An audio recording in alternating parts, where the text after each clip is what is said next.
仪仗队向左转，仪仗队向右看，起！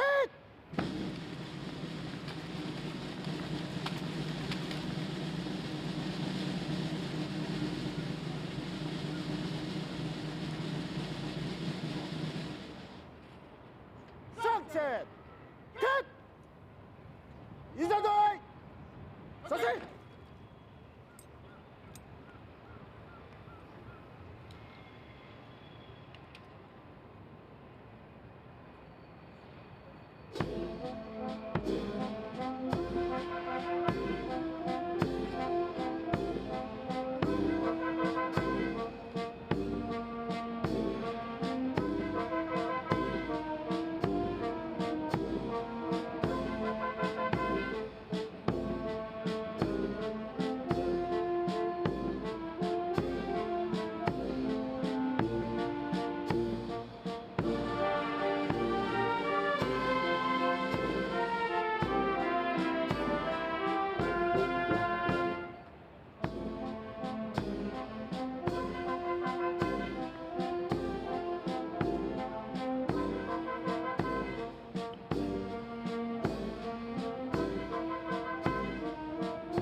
全体队列，敬礼！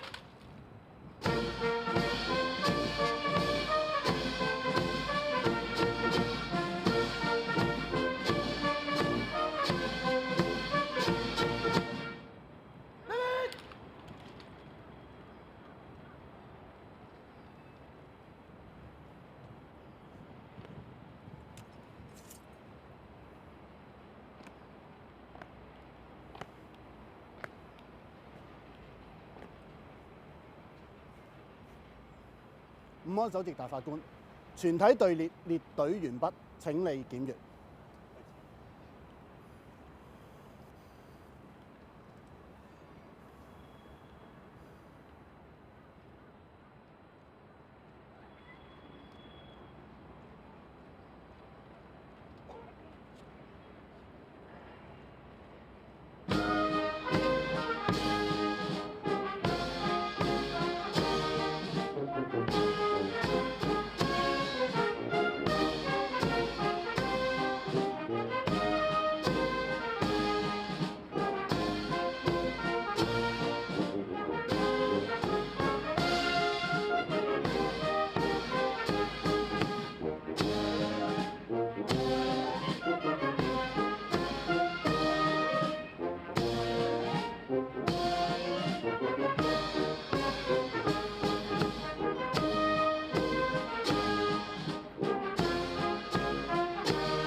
严小队，停枪！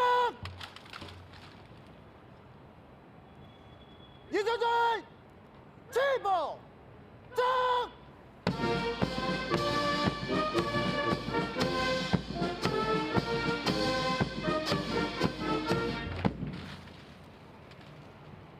全体队列，敬礼！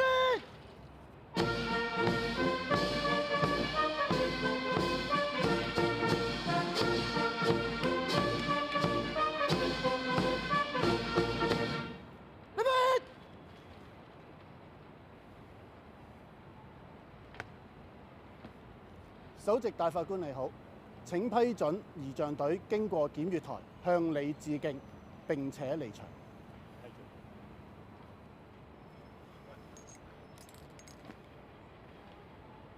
全體隊列，向右轉。儀仗隊，停槍！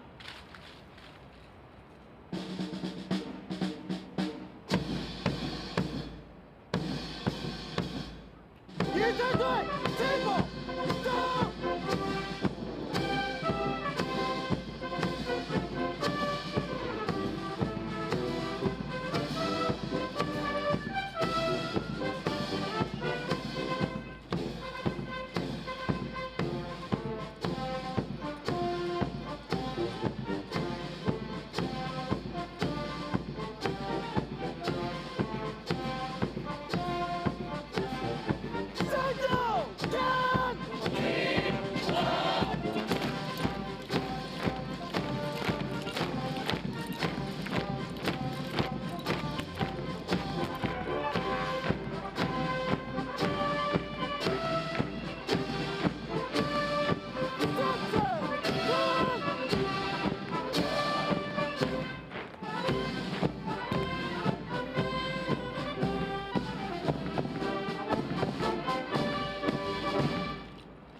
歡迎你嚟香港大會堂。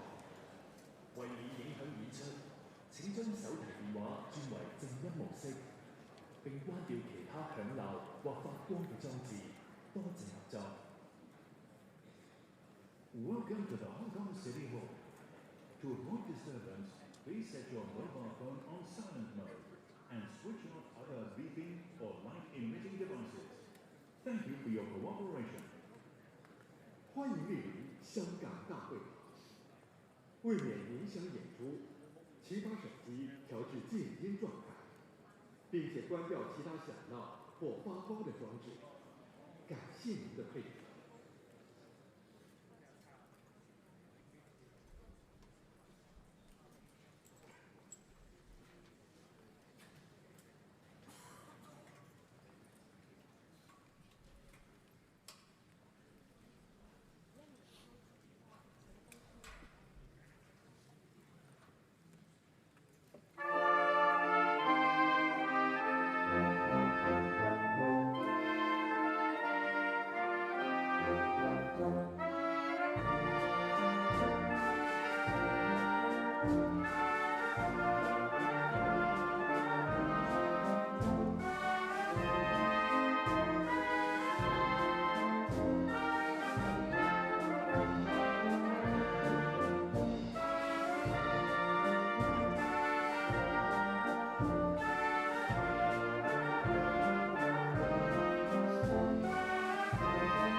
主禮人士現在進場，請各位繼續就座。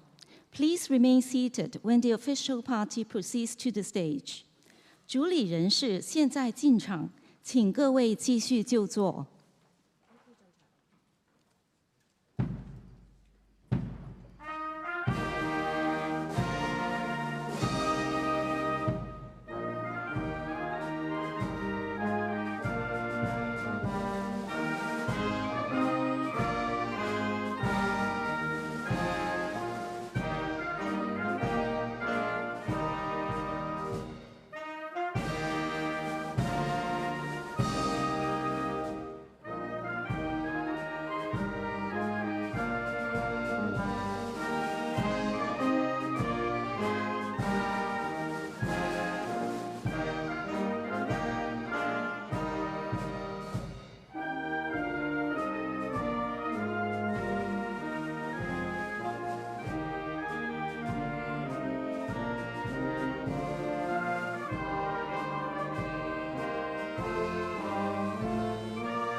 現在準備就唱國歌，請各位肅立。Please stand solemnly for the playing and singing of the national anthem. 現在準備奏唱國歌，請各位肅立。請各位就座。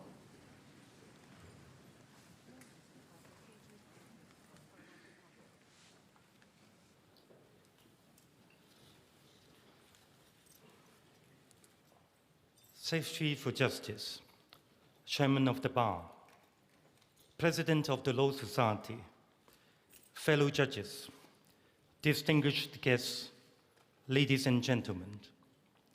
On behalf of the Hong Kong judiciary, I extend a warm welcome to all of you to the opening of the legal year.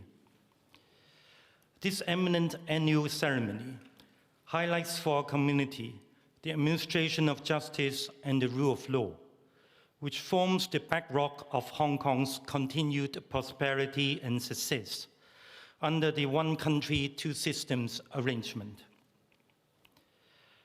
Under the Basic Law, Hong Kong remains a common law jurisdiction, an arrangement which was reaffirmed as a long-term state policy by President Xi during his last visit in 2022. The advantages and benefits in continuing with the common law system in Hong Kong are clear. The common law system is a system that has shaped and informed legal frameworks of jurisdictions from otherwise very different cultures and traditions. At the core of the common law system lies a steadfast commitment to the principles of fairness and equality. The doctrine of precedent, unique to the common law system, mandates that like cases be treated alike, thereby not only ensuring consistency and predictability in the decisions of the courts, but also promoting public confidence in the judicial process. At the same time, the common law's strong emphasis on rigorous analysis and analogical reasoning, coupled with the willingness to revisit and challenge established concepts and paradigms where circumstances require, enables the common law to respond and adapt to the rapidly and constantly changing world. As has been observed by others, the common law's pragmatism, flexibility, adaptability, and capacity for innovation are essential qualities that allow the legal system to rise to challenges and meet the present-day needs and demands of society. Moreover, the common law system has functioned in Hong Kong for over 180 years. It is the legal system that the people of Hong Kong are familiar with and place their trust in.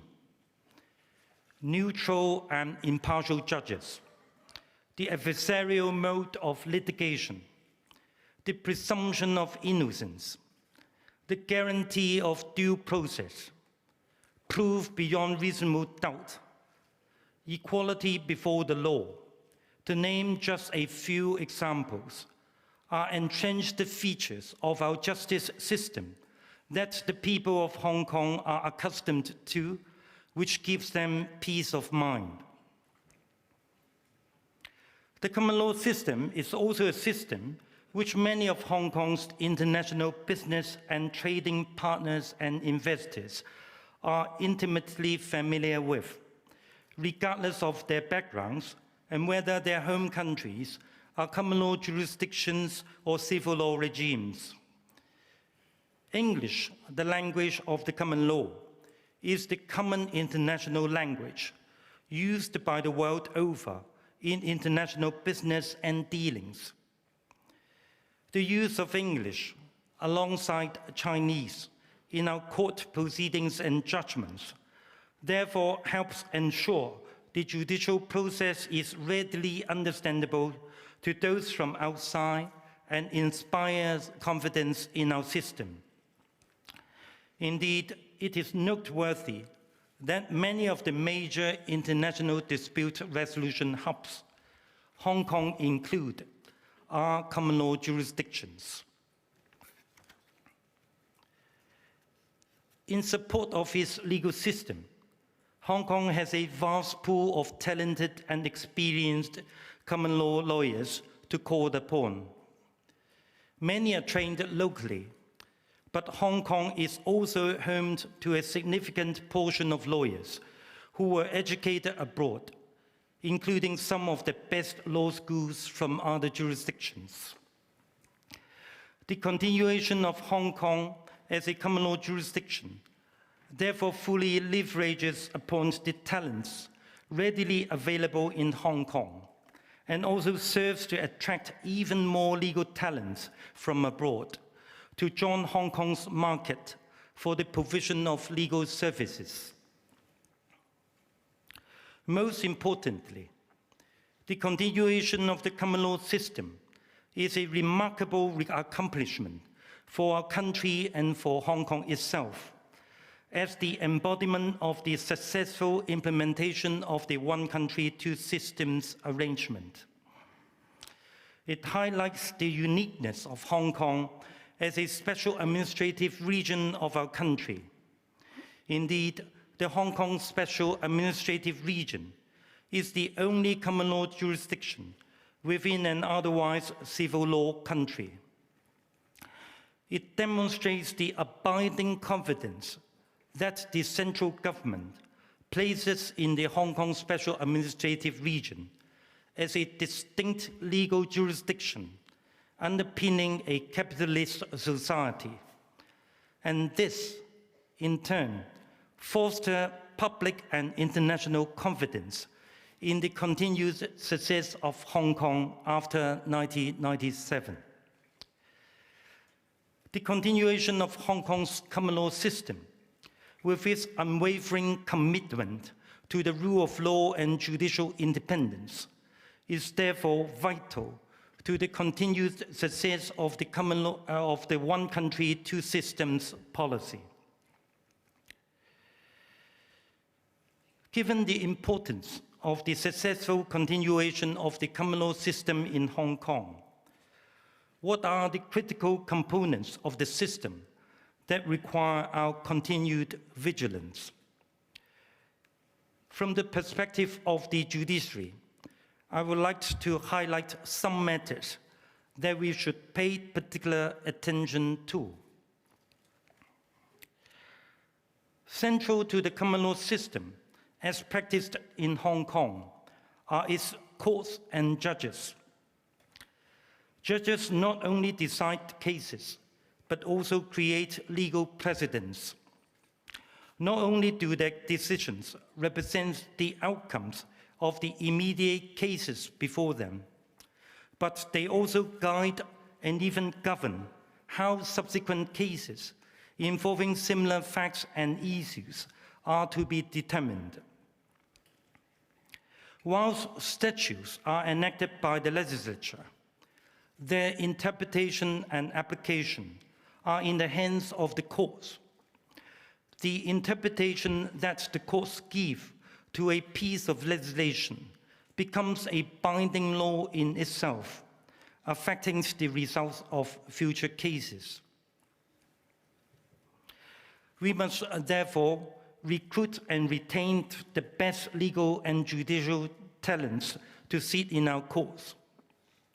A rather unique feature of the common law system is that apart from internal promotion, judges are recruited from the ranks of experienced legal practitioners.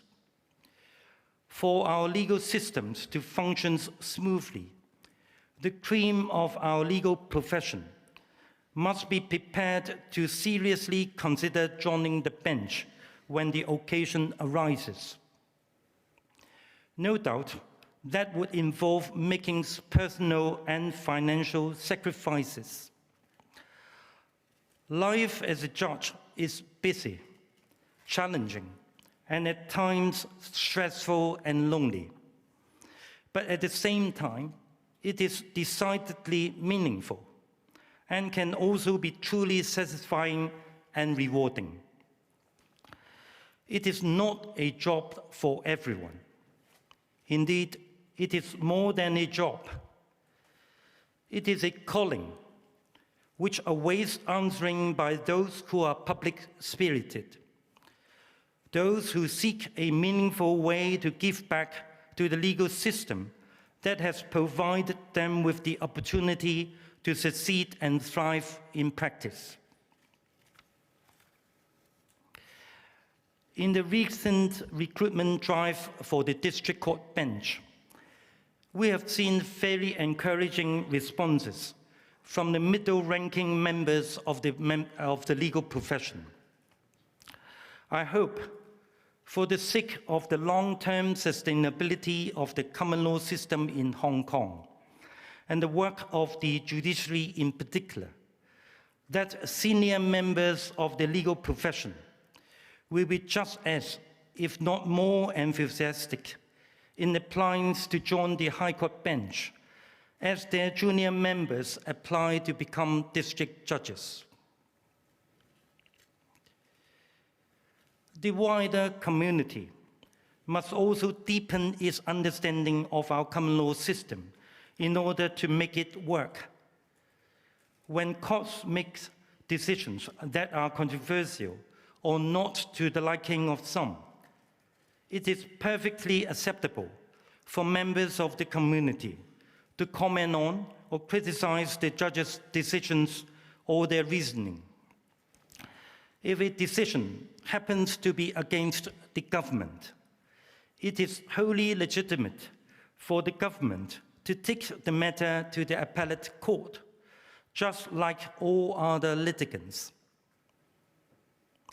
What is not conducive to the success of our common law system is to fail to distinguish between the judge personally and his or her decision or reasoning. Criticizing the judge's decision or reasons is one thing. Questioning the judge's integrity or professional impartiality is quite another. Likewise, a failure to separate a court decision from the judiciary as an institution is not helpful to the well-being of the common law system. When a court makes an unpopular or even wrong decision, it does not follow that the justice system or the judiciary is malfunctioning or requires some reform and changes. The existence of the multi-tiered appeal process in our court system is an acknowledgement that sometimes reasonable men or women may differ in views and errors may be made. The system of appeals exists precisely to rectify errors and clarify legal issues. Judges must be able to decide cases and explain their decisions in judgments without interference or illegitimate pressure. This is of cardinal importance to judicial independence. Threats of sanction or reprisal against judges for simply discharging their judicial duties are therefore repugnant to the rule of law and fundamentally objectionable. Cases decided by the courts in the past year or two, including split decisions by the Court of Final Appeal, have plainly demonstrated that our judges are highly professional in their work, independent in their thinking, and faithful to the law. It does not mean that their decisions are not open to criticism or disagreement, nor does it mean that their decisions are immutable. In this regard, it has to be remembered that although the common law comprises judge-made law, it embraces the supremacy of the Constitution, and subject to that, the sovereignty of the legislative body. In practice, this means that all case law, except that which concerns constitutional issues or fundamental rights, is liable to be changed by the legislature. Indeed, the statute book is replete with examples of case law being modified, changed, or reversed by the legislature. This is how our common law system under the Basic Law is designed to work. On the judiciary's part, the strengthening of the work of the Judicial Institute, which is overseen by an executive committee chaired by the Chief Judge of the High Court and carried out under the leadership of a professional executive director, is of strategic importance. The Judicial Institute provides trainings to new judges, as well as continuing education and training to experienced judges. Not only does it cover the dissemination of knowledge in specific areas of law, but it also includes induction training, court craft, judicial ethics and conduct, stress management and judicial wellness, comparative legal studies, including the laws and legal system on the mainland, visits and exchanges, amongst other topics. It is trite that the more judicial manpower that is available to hear cases and discharge judicial duties, the more protected time we can allocate to our judges to undergo judicial training, and the better trained our judges will become, all to the benefit of Hong Kong's common law system. Hong Kong's common law system will only continue to flourish if it is capable of coping with the cases that come before its courts effectively and efficiently. Apart from increasing the judicial workforce and improving its quality, an efficient court system that effectively administers justice is essential. To this end, I have mentioned on previous occasions the judiciary's drive to turn our litigation process and related services from a paper-based system to an essentially electronic one. In this regard, the electronic system, generally known in the abbreviated form as ICMS, has already been smoothly implemented in most civil proceedings in the district court, as well as the summons cases in the magistrates' courts. Its extension to other levels of courts, most importantly the High Court level, where the bulk of our heavy civil litigation is handled, is scheduled for this year. We have received very positive initial responses from the two legal professional bodies to our target to make the use of the electronic litigation platform mandatory by all represented litigants by 2026. To that end, we issued earlier this month a consultation paper to all stakeholders on our proposals and implementation details. This apart, the Court's remote hearing bill will be placed before the Legislative Council later this year, which, if and when enacted, will afford the courts even greater flexibility to conduct hearings remotely without compromising the quality of justice and the requirement of open justice. Continuing with the topic of improving the efficiency and effectiveness of the judicial system, I am pleased to say that the new district court project is proceeding on schedule. The new district court complex in Causeway Bay will be completed and open for use by 2027.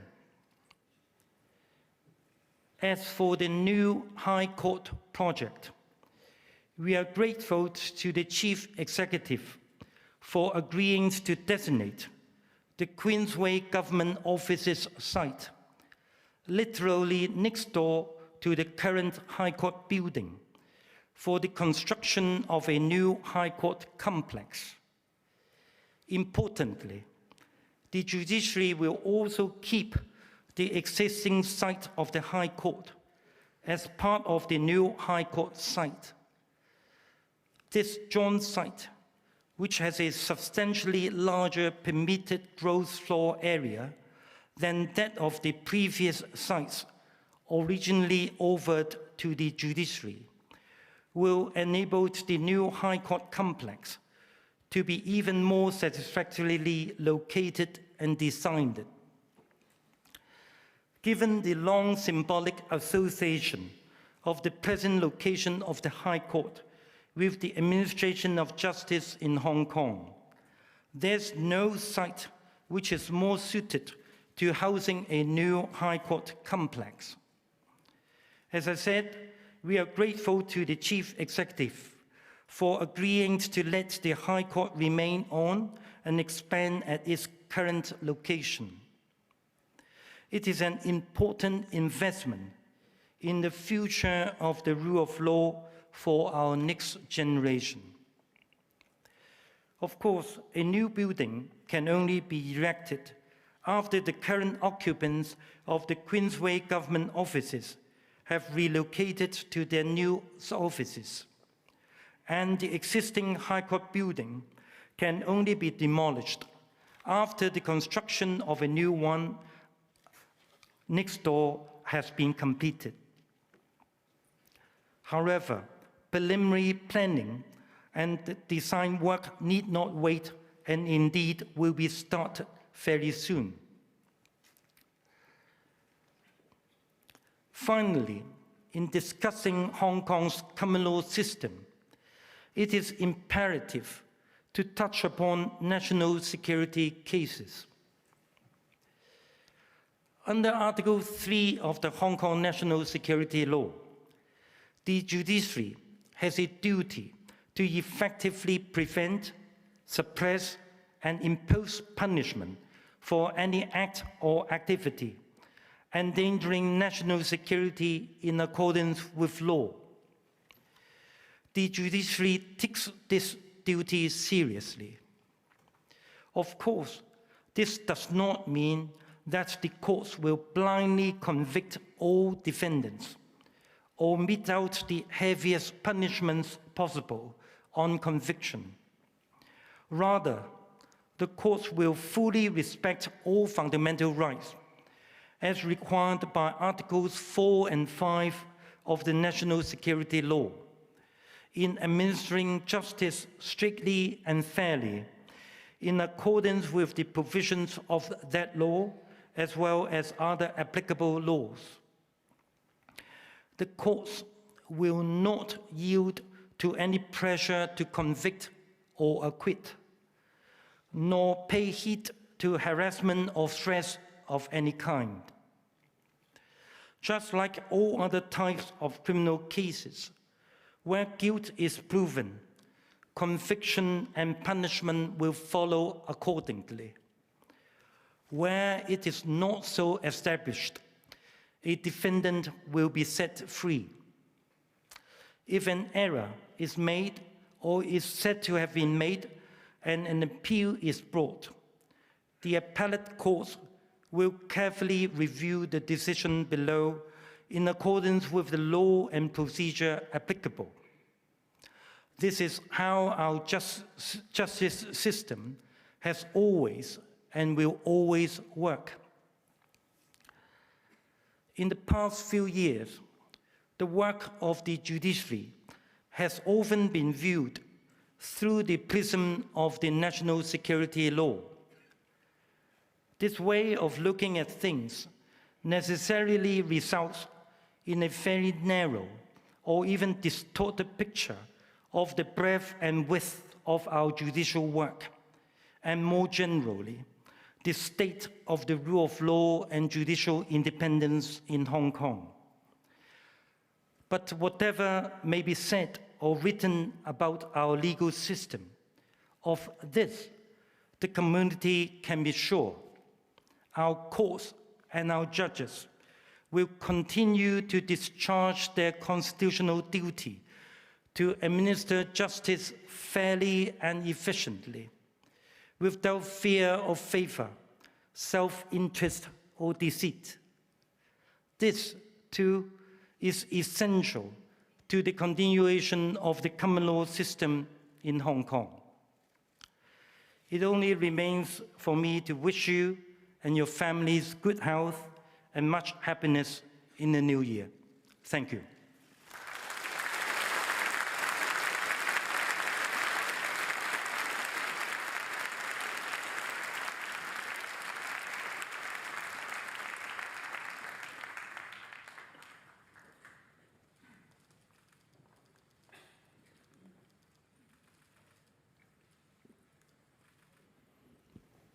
Chief Justice, members of the Judiciary, Chairman of the Bar Association, President of the Law Society, distinguished guests, ladies and gentlemen.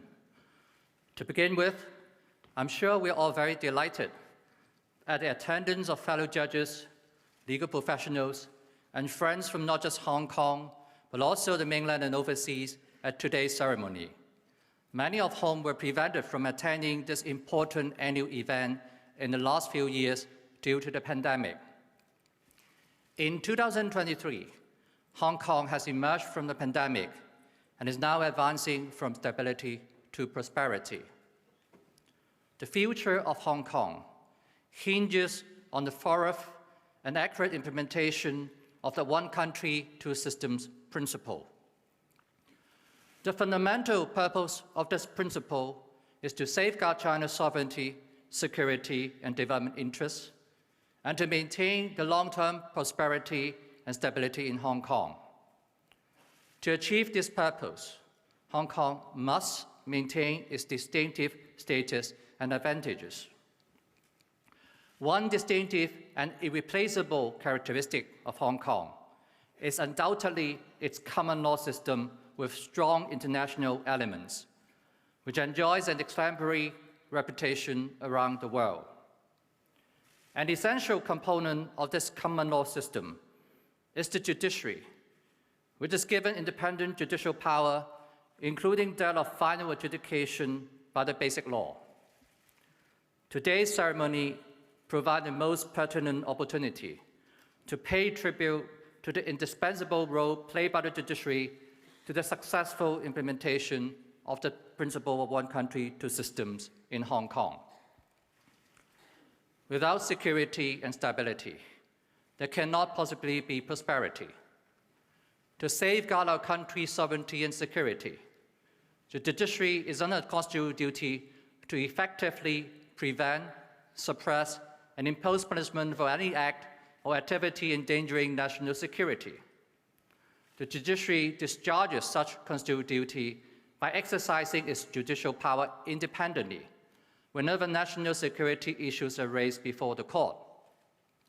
In particular, it is duty-bound to ensure that defendants charged with national security offenses will receive a fair trial, and that their guilt will be determined in accordance with the relevant law and evidence only, nothing more and nothing less. It is therefore of utmost importance to ensure that the judiciary will in fact be able to exercise its judicial power without any interference in national security cases as in any other types of cases. The best way to test where judiciary has been able to do so is to ascertain how and on what grounds the court decide those cases. All court hearings relating to national security are, generally speaking, held openly. More importantly, all decisions and judgments made by the court in this respect are publicized on the judiciary website, which is accessible for free. People will have no difficulty in following the court proceedings and studying the reasons for the court's decisions and judgment. The real problem is that many people did not bother to do so before passing their own judgment. For any reasonable and objective bystander who is eager to seek the truth, he or she will not see one iota of evidence that the judiciary's independent judicial power has been compromised in cases involving national security. That said, we must be mindful of the unfortunate fact that there were and will likely be threats to the judiciary's independent judicial power from other countries.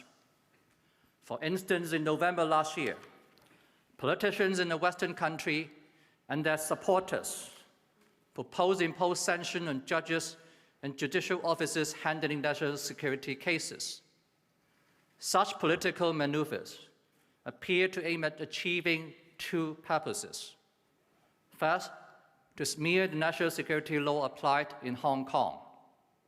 And second, which is even more sinister, to exert pressures on our judges and judicial officers, trying to deter them from taking part in national security cases or influence them on how they would handle those cases.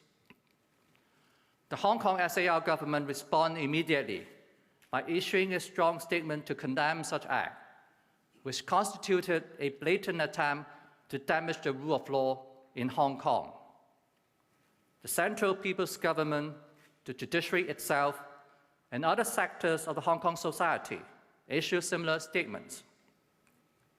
Insofar that those people making or supporting the above-mentioned or any similar threat claim that they are concerned about the rule of law in Hong Kong, one cannot imagine a higher degree of hypocrisy.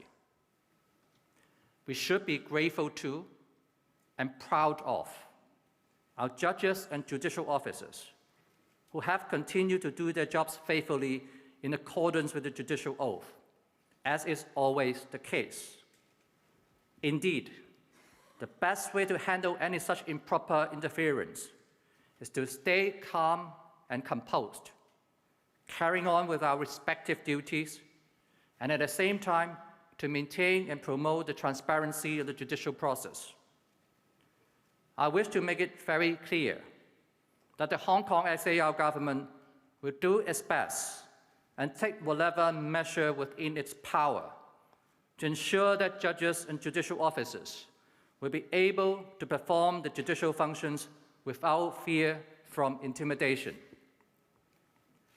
Turning to safeguarding the development interests of China and to maintain the long-term prosperity and stability of Hong Kong, the Hong Kong SAR government and the judiciary has been working closely to enhance Hong Kong's status as an international legal service and dispute resolution services center. While it's essential to maintain a clear demarcation between the legal system of the mainland and that of Hong Kong, it's necessary to construct linkages between the two systems so that the unique advantages offered by Hong Kong's common law system may be fully utilized to serve the national interests of China as a whole.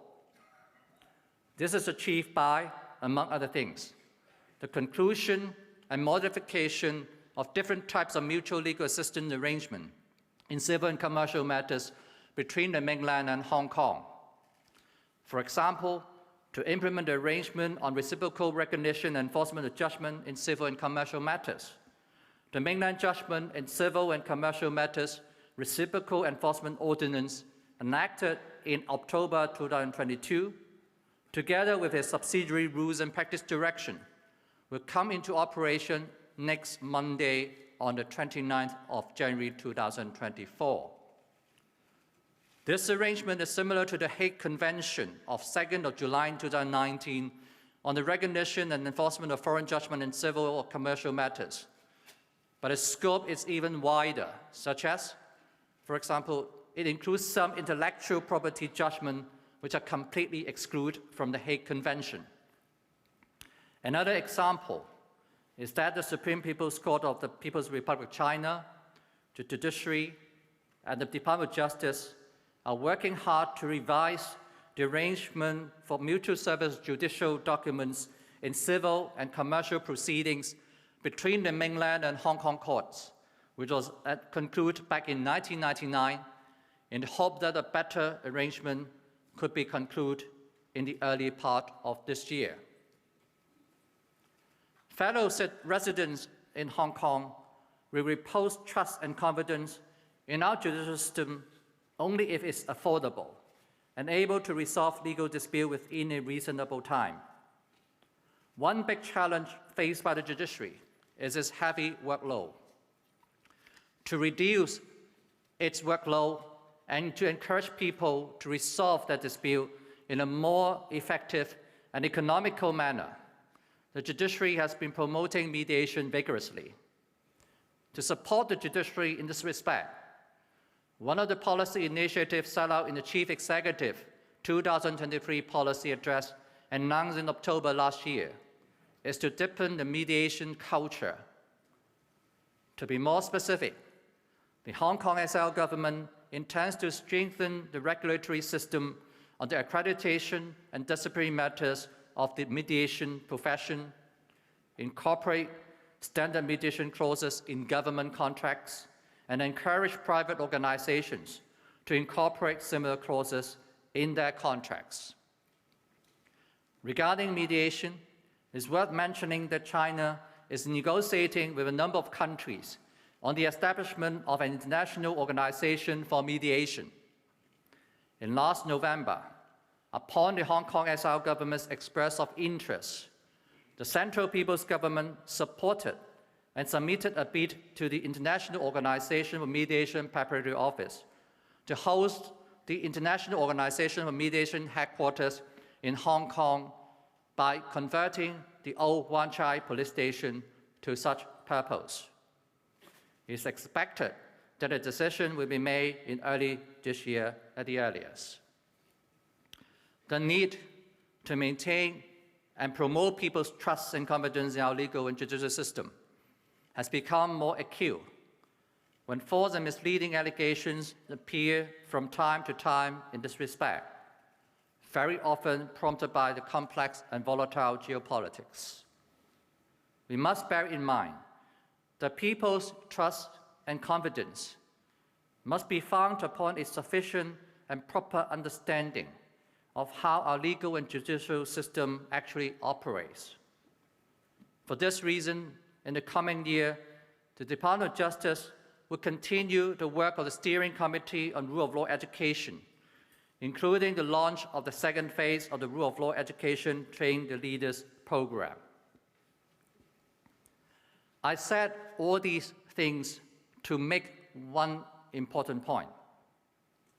Owing to the fact that the Hong Kong SAR government and the judiciary play different roles under our constitutional order, as well as the need to maintain the judiciary's independent judicial power, both as a matter of reality and perception, there must be a separation between the two. But such separation must not mask the fact that we are close allies in defending, maintaining, and promoting the rule of law in Hong Kong, enhancing people's trust and confidence in our legal and judicial system, and ensuring that Hong Kong's common law system can achieve the fundamental purpose of the principle of one country, two systems. The rule of law in Hong Kong is attributed substantially to its judiciary, which enjoys an excellent reputation that it well deserves. It is not only a good, but also true Hong Kong story. It is good, a true Hong Kong story based on objective facts. It is a good and true Hong Kong story that must continue, notwithstanding challenges ahead that we must not underestimate. I wish to call upon all of you who care and love Hong Kong, whether judges and judicial officers, government counsel, private practitioners, and other interested parties, to co-author an even better chapter of this good and true Hong Kong story with confidence and solidarity. Last but not the least, as we are going to celebrate the Chinese New Year of Dragon in about 2 weeks' time, may I take this opportunity to wish you and your families a happy and healthy Year of Dragon. Thank you.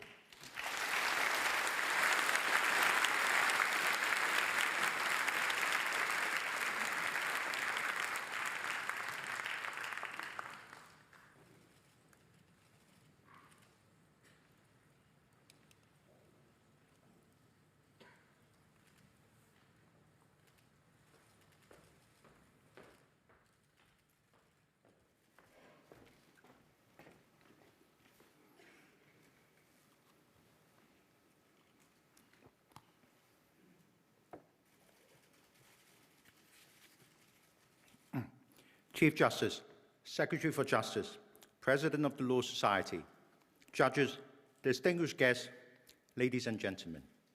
On behalf of the Hong Kong Bar Association, a very warm welcome to this ceremonial opening of the legal year.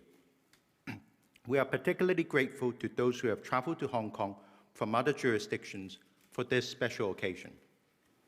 Today's gathering is a strong reflection of a precious reality: the ongoing commitment of so many to the rule of law and to the administration of justice in Hong Kong. The continued wellspring of support and dedication to the rule of law, to our legal system, and to our way of life is highly valued and indeed never to be taken for granted. This is a strong anchor in the current of challenges and change. The past year has indeed seen remarkable currents of global economic uncertainty, ongoing international armed conflicts, social conflicts and distrust within many communities across the world, and the rapid advancement of generative artificial intelligence. With these challenges come distinct needs and opportunities for closer cooperation within the international legal community. Cross-jurisdictional understanding and cooperation are more important than ever. Thankfully, 2023 was a year where Hong Kong was finally able to leave the pandemic behind and reconnect afresh with the mainland and the rest of the world. 2023 was also a year where our judges and members of the legal profession once again demonstrated their strong commitment and capacity to serve the people of Hong Kong. I shall begin by taking you to the work of our apex court, the Court of Final Appeal. As always, the matter heard by the court over the past year have involved complex questions of law, intertwined with wider social and political issues. In the limited time available, I will highlight two examples of the ongoing commitment of our court in safeguarding the fundamental rights of the people of Hong Kong. As always, the court has sought to discharge its critical role as guardian of the rule of law and steering clear from matters that belong properly to the political or governmental arena. In the case of Sham Shi Kit and Secretary for Justice, which concerns issues around same-sex marriage in Hong Kong, the court did not decide on the general question of whether same-sex marriage should be recognized in Hong Kong, making it clear that this is a matter of public policy. The court confirmed that Article 37 of Basic Law protects the right to marry in terms of opposite-sex marriage and not same-sex marriage, and that specific constitutional provisions addressing marriage was one that prevails over general provisions such as Article 25, which states in general terms that all Hong Kong residents should be equal before the law. At the same time, by a majority, the court held that the government was in breach of its positive obligations under Article 14 of the Hong Kong Bill of Rights in failing to provide same-sex couples with an alternative framework, conferring legal recognition on their relationship in order to meet basic social requirements and to provide them with a sense of legitimacy, dispelling any sense that they belong to an inferior class of persons whose relationship is undeserving of recognition. The court carefully balanced and articulated decisions has been welcomed not only by scholars and activists, but also by the international business community in Hong Kong. Moving on to criminal law, the long-standing vigilance of our court in protecting freedom of speech and the press against unwarranted or disproportionate interference is well illustrated by the decision of Choi Yuk Ling in the Court of Final Appeal. There, the journalist in question successfully overturned a conviction of making false statement when she applied for a certificate of particulars of a vehicle involved in an alleged crime when seeking to gather evidence for the purpose of investigative journalism. Again, the careful and clear approach of the court in protecting the freedom of speech and of the press, enshrined in Article 27 of the Basic Law and Article 16 of the Hong Kong Bill of Rights, was very much welcomed by the legal profession and journalists in Hong Kong. It would be remiss of me here if I did not pay special tribute to Derek Chan SC, one of our vice chairmen, for appearing pro bono for the appellant in Choi Yuk Ling when the case reached the Court of Final Appeal.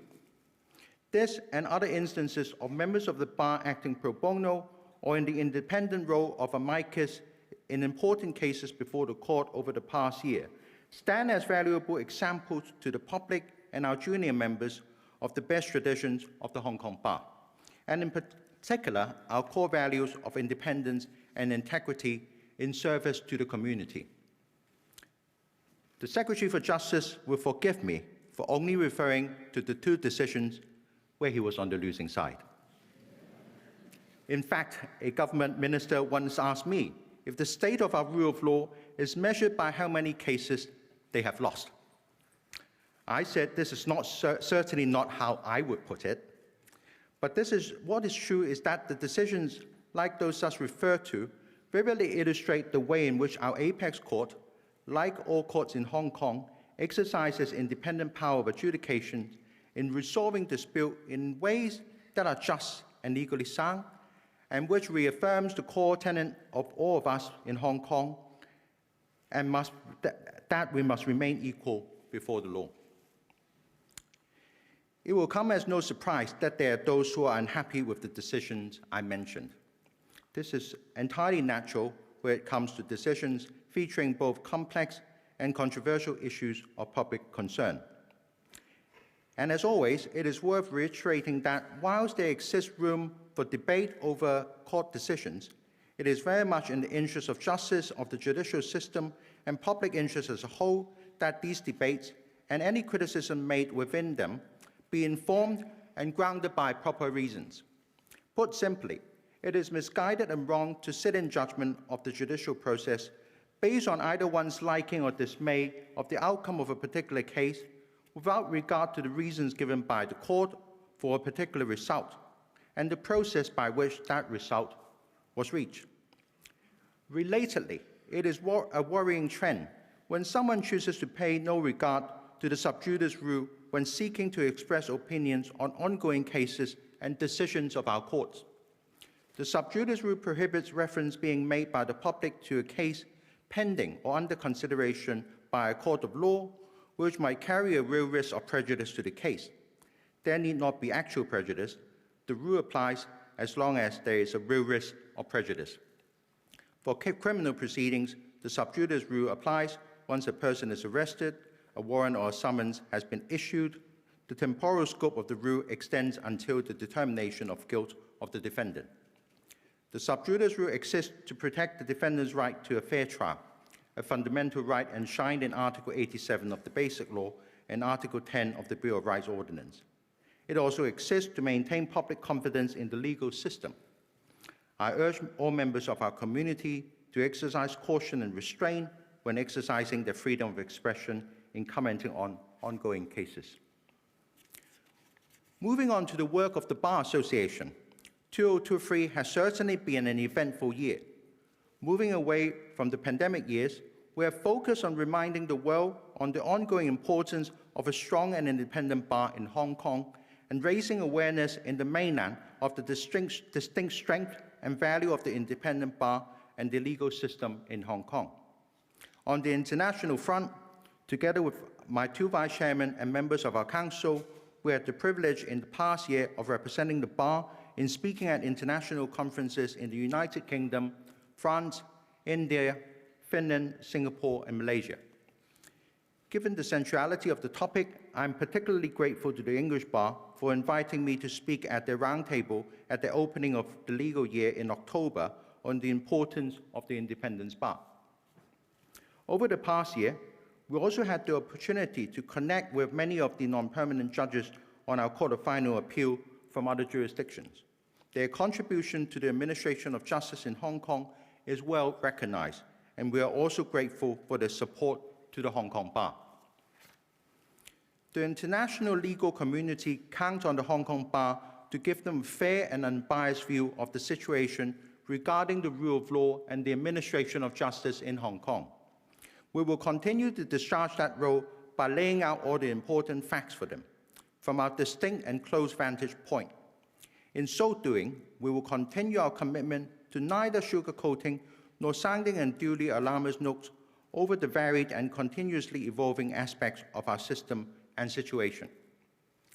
With the opening of the border, we have had one of the busiest years in our history, reconnecting with representatives from the Central People's Government, regional agencies, and our counterparts in the mainland. In April, the Bar visited for the first time in 5 years, Beijing for the first time in 5 years. We were received warmly by representatives of the Central People's Government and the legal community in the capital. Our interactions were most encouraging and have reaffirmed the great value in resuming and continuing with frank and good faith dialogue in this sphere. Such exchanges are not only vital to the future of the Bar, but much aligned with the ethos of the Hong Kong community and the importance we place on having wide-ranging and candid exchanges of views on important legal issues. In all our meetings, our friends in Beijing were genuinely interested in the honest view of the Bar on a wide range of topics to do with the situation in Hong Kong. The conversations were frank and forward-looking. The discussion also covered the future of the independent bar in Hong Kong. Given that there is no independent barristers profession in mainland China and in many other jurisdictions around the world, some of our young members were understandably concerned about the future of the bar as we know it in Hong Kong. Yet, in all my conversations with central government representatives in the past year, the message to us has been crystal clear and highly encouraging. They recognize the independent bar as an integral part of the common law tradition in Hong Kong, and that tradition should remain unchanged. Looking ahead, I'm sure 2024 will be an equally eventful year for Hong Kong, with important national security cases being tried before our courts and with the imminent promulgation of the Article 23 legislation. Hong Kong will definitely be watched closely by the international legal community, and we will have to demonstrate that we are capable of meeting these challenges. The headlines in the past couple of weeks have been partly dominated by Article 23. We have in the past acknowledged that there is a constitutional duty on the part of the HKSAR government under Article 23 to enact domestic legislation. And this reality is now part of the legislative agenda for 2024 submitted by the government. Following the enactment of the National Security Law, the Article 23 legislation will no doubt trigger a fresh round of debate over the future of our city. Hong Kong has long prided itself on the high degree of freedom it has enjoyed as an international city, with a distinct position and role in the wider region. Over the years, this freedom has underpinned a unique and hugely successful ecosystem for business activities, cultural exchanges, and the tourism industry. Paired with a first-class legal system, our freedoms have supported Hong Kong's role as an international financial center. Given the challenging geopolitical currents around us, there will likely be attacks on the legislation contending that Hong Kong is no longer a free city and the rule of law is dead. While some of these remarks may not be bona fide, many people do have genuine concerns. To truly serve and protect Hong Kong and its people, the new legislation will have to be clear and precise.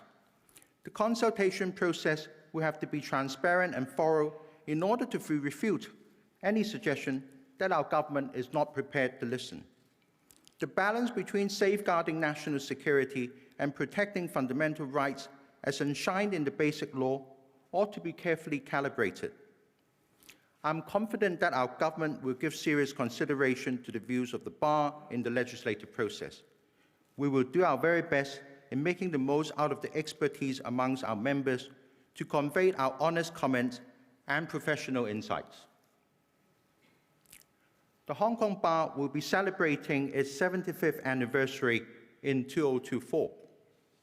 Over the past 75 years, the Bar has played a vital role in the administration of justice in Hong Kong. We have had the great privilege of contributing to the well-being of the city and its people. We can assure the people of Hong Kong that the determination to do so will not waver. Finally, turning to our judges. The public may not appreciate the pressure and the workload faced by our judicial officers. Internally, most of our judges have been dealing with extremely busy workloads. Externally, there are often unfair criticism and pressure applied against our judges from overseas. In the face of such challenges, it is most noteworthy that some of our judges have chosen to defer their retirement or stay on as part-time deputy judges in order to support the organization and are handling important and difficult cases. In the Chief Justice's address at the opening of the legal year in 2001, Chief Justice Andrew Lee had this to say about the judges who were resolved to stay on to steady the ship after 1997. Like old generals, most of them wanted to fade away to enjoy their well-earned retirement and were staying on out of a sense of duty. On behalf of the Bar, we would likewise like to thank and pay tribute to you for your service and dedication. Amidst the reality of our complex world and its challenging times, we in Hong Kong have a very great asset, that of hardworking and capable judicial officers who discharge their judicial functions tirelessly and with integrity. Whilst there are no doubt challenges awaiting us, the sun will always shine after the storm and new growth awaits. To weather the challenges before us, the judiciary and the legal community will need the support of the public. I urge the public to support our judiciary. On the part of the Bar, we promise to do our very best for Hong Kong in the coming year. On behalf of the Hong Kong Bar Association, I would like to wish you a safe and prosperous 2024 and a healthy Year of Dragon.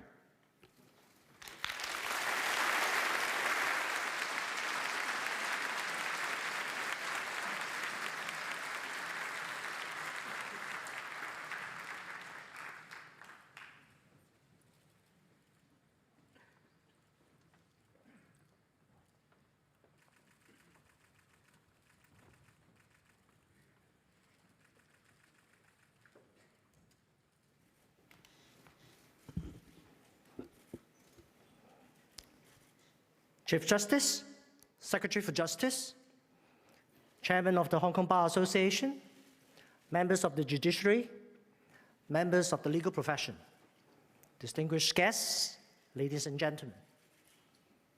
I'm very honored to have the opportunity to speak as President of the Law Society for the third time before such an eminent audience on this important occasion of the opening of legal year. This is the first ceremonial opening of legal year after COVID-19 restrictions were fully lifted in March 2023. On behalf of the Law Society, I'm most grateful to our over 100 guests representing around 50 lawyer associations and legal associations, organizations from around 20 jurisdictions, for gracing us with their presence, some of whom have traveled long distances to join us today. Under common law principles and Section 3, Bracket 2 of the Legal Practitioners Ordinance, Chapter 159 Laws of Hong Kong, every solicitor is an officer of the court. As such, a solicitor owes a duty to the court in the administration of justice. Having the right to practice is a privilege, which comes with the duty to serve the public ethically, diligently, and competently. Law is thus a profession, not a business. And the true end for members of the profession is to use their legal knowledge and skills to serve and protect the legal rights of the public, to facilitate true access to justice and to uphold the rule of law. As the professional association of over 13,000 solicitors, 1,000 trainee solicitors, 920 Hong Kong law firms, 1,000 foreign registered lawyers, and 70 foreign law firms, the Law Society of Hong Kong is conscious of its important role in shaping the development of the legal profession and system, which, of course, forms the backbone of the society. The rule of law is the cornerstone of Hong Kong's success as a leading financial center. One of the most important roles of the Law Society is to safeguard the rule of law and uphold the principles on which this core value is founded. In the 2023 World Justice Project Rule of Law Index, Hong Kong's overall ranking remains high. We continue to rank the 6th in East Asia and the Pacific, and the 23rd out of 142 jurisdictions covered in the index. 3 places higher than the United States, for example, which ranks to 26th. A distinguishing feature of the constitution of our Court of Final Appeal, CFA in short, as the final appellate court in Hong Kong, is that in addition to the Chief Justice and permanent judges, there is a panel of non-permanent judges from Hong Kong and other common law jurisdictions invited as required to sit on the Court of Final Appeal. There is, at present, a panel of 4 non-permanent Hong Kong judges and 10 non-permanent judges from other common law jurisdictions. Non-permanent judges, NPJ in short, are all eminent judicial officers highly respected in their own jurisdictions and committed to the fair administration of justice in accordance with the law. Their acceptance of the appointment as NPJs to sit on the city's top court sends a clear message of their confidence in Hong Kong's judicial system in upholding the rule of law and judicial independence. May I quote from NPJ, the Right Honourable Lord Sumption, former Justice of the Supreme Court of the United Kingdom, who has said, "The permanent judiciary of Hong Kong is completely committed to judicial independence and the rule of law." Further, another NPJ, Lord Neuberger of Abbotsbury, former President of the Supreme Court of the United Kingdom, has said, and I quote, "At the moment, I detect no undermining of judicial independence in Hong Kong. If I felt that the independence of the judiciary in Hong Kong was being undermined, then I would either have to speak out or I would have to resign as a judge," end of quote. Both Lord Neuberger and Lord Sumption are still serving as NPJs. I need say no more. During the past year, foreign attempts have been made, one after another, to exert pressure by threat of imposing sanctions against Hong Kong judges, prosecutors, or government officials due to the type of cases that were assigned to them to handle, or due to the statutory role that they had to perform. These actions were clear interference with judicial, prosecutorial, and governance integrity that went against every core value embraced in the rule of law.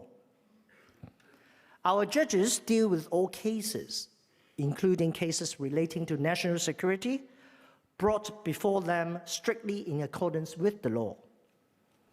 They exercise their judicial power independently and abide by the judicial oath and firmly discharge their duty in the administration of justice without fear from intimidation or favor, self-interest or deceit. This politically driven attempts, if undefended, will blur the facts and the legal principle and confuse the general public. In Hong Kong, Judicial and prosecutorial independence is constitutionally entrenched in the Basic Law of Hong Kong's Special Administrative Region. The law of the People's Republic of China on safeguarding national security in the Hong Kong Special Administrative Region was enacted in accordance with the Constitution of the People's Republic of China and the Basic Law. Government officials having a role under the NSL, National Security Law, are fulfilling their statutory duties pursuant to the provision in the law. Further, the NSL expressly provides that in safeguarding national security, Hong Kong shall respect and protect, in accordance with the law, human rights which the Hong Kong residents enjoy under the Basic Law and the provisions of the International Covenant on Civil and Political Rights and an International Covenant on Economic, Social and Cultural Rights as applied to Hong Kong, including freedom of speech, press, publication, association, assembly, procession, and demonstration. While enjoying the protection of the law which gives the comfort of security of person, property, and orderly society, we must not forget that the system only works if everyone also subscribes to the underlying spirit of the law and remains bound by it. Article 42 of the Basic Law provides that Hong Kong residents and other persons in Hong Kong shall have the obligation to abide by the laws in force in Hong Kong. Another core principle embodied in the rule of law is equality before the law, which is again expressly provided for in Article 25 of the Basic Law. Selective permission to break the law by some people because of, for example, their political stance is an affront to equality before the law. No one can be above the law. Anyone breaking the law must be brought to justice through our independent legal and judicial systems and face the legal consequences for the breach in accordance with the law. Apart from issuing public statements, the Law Society of Hong Kong also initiates exchanges to clarify, on the basis of facts and the law, any misunderstanding, misperception about the situation in Hong Kong. In the past 12 months, I have visited many countries trying to clarify certain misunderstanding and misconception about the situation in Hong Kong. For example, in a duty visit to the United States as president of the Law Society last August, I had the valuable opportunity to meet with the representatives of the American Bar Association and other US state bar associations, as well as representatives of the US State Department responsible for Hong Kong and Macau affairs and the national security on US-China relations. It is hoped that through such open dialogue, the Law Society could offer our overseas friends new perspectives about the actual situation in Hong Kong, in addition to what they hear from Western media, to help them arrive at a more objective, fair, and balanced view about the city. The Belt and Road Initiative opens up new frontiers for Hong Kong legal professionals to extend their reach to business partners beyond the more conventional ones in North America, United Kingdom, and Australia. The release of the huge potential of the new markets is very timely when the rising geopolitical tension takes its toll on the global economy. The Law Society of Hong Kong has been actively exploring opportunities for our members in new markets like Central Asia and the Middle East. For example, in March 2023, the Law Society of Hong Kong sent a delegation to Dubai and promoted the Hong Kong legal capability and business environment to businessmen, government officials, and legal professions there. As of the end of December 2023, the Law Society has entered into Memorandum of Understanding MOU with 19 legal organizations in 17 jurisdictions which have signed Belt and Road cooperation with China. Further, Out of the 1,476 foreign lawyers registered with the Law Society, 401 have their home jurisdictions situated along the Belt and Road. One country, two systems is a unique concept that allows two different legal systems to coexist within one country.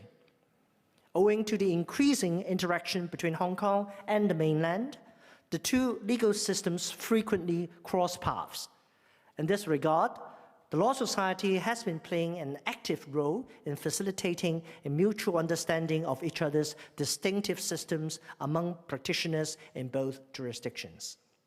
For example, the Law Society of Hong Kong has co-launched initiatives with mainland institutions, including Peking University Law School, Shenzhen University Law School, Guangdong Law Association, Macau Lawyers Association, and others, and maintained dialogue with mainland officials through our regular Beijing visit and meetings with mainland authorities. These valuable opportunities enabled the Law Society to reflect views of our members and issues about the legal industry in Hong Kong directly to the authorities.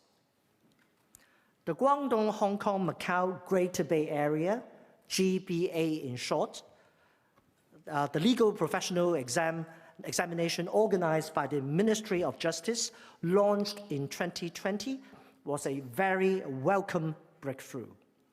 It offers an avenue to those eligible Hong Kong and Macau legal practitioners to qualify as GBA lawyers to practice in the 9 mainland cities in the GBA. 3 examinations have been held since its launch, and nearly 400 Hong Kong and Macau lawyers have been granted a license to practice as GBA lawyers. As a result of the Law Society's active lobbying for the continuation and enhancement of the GBA legal professional examination, we were pleased that it has been extended for 3 more years to October 2026. The scope of legal service collaboration between Hong Kong and other GBA cities is expected to further widen with the lowering of the post-qualification experience threshold from 5 years to 3 years. The double qualifications not only facilitate true integration into the GBA legal service industry, but also strengthen the competitiveness of Hong Kong practitioners in tapping into the huge potential of the GBA market. The rapid technological advancements that are taking place are dictating the pace of change in every aspect of our lives. While technology offers many advantages, it also raises many unanswered questions, particularly with respect to the impact of the rapid development of artificial intelligence on the legal sector. As an industry leader, the Law Society of Hong Kong has issued a position paper providing a holistic overview of the opportunities and challenges associated with artificial intelligence implementation in legal practice. The Law Society will work on the recommendations and coordinate discussions with different stakeholders to ensure that artificial intelligence is applied ethically for the benefit of the profession. Established in 1907, the Law Society of Hong Kong will be celebrating its 117th anniversary in April this year. We will proudly continue our century-old mission to be a staunch defender of the rule of law and a rigorous gatekeeper of the highest professional standards. In the current challenging geopolitical environment, disputes should be resolved in a peaceful manner, and as lawyers, we play an important role in facilitating dispute resolution in a calm and rational manner through non-litigious avenues like mediation. To conclude, may I wish you all a fulfilling, prosperous, peaceful 2024. Thank you.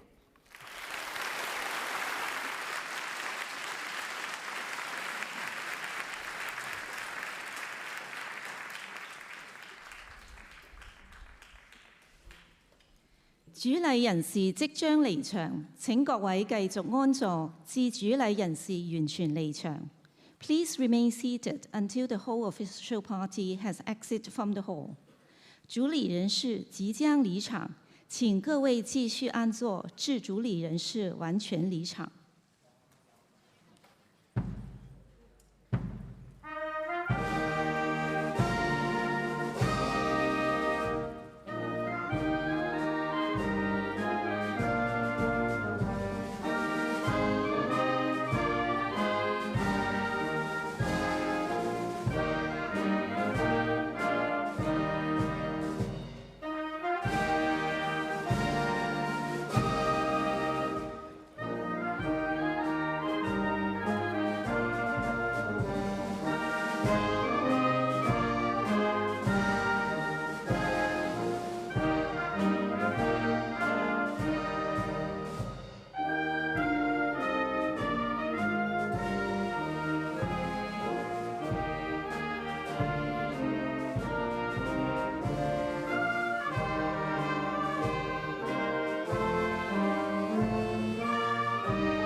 主禮人士已經離場，多謝各位。The official party has exit. Thank you. 主禮人士已經離場，謝謝各位。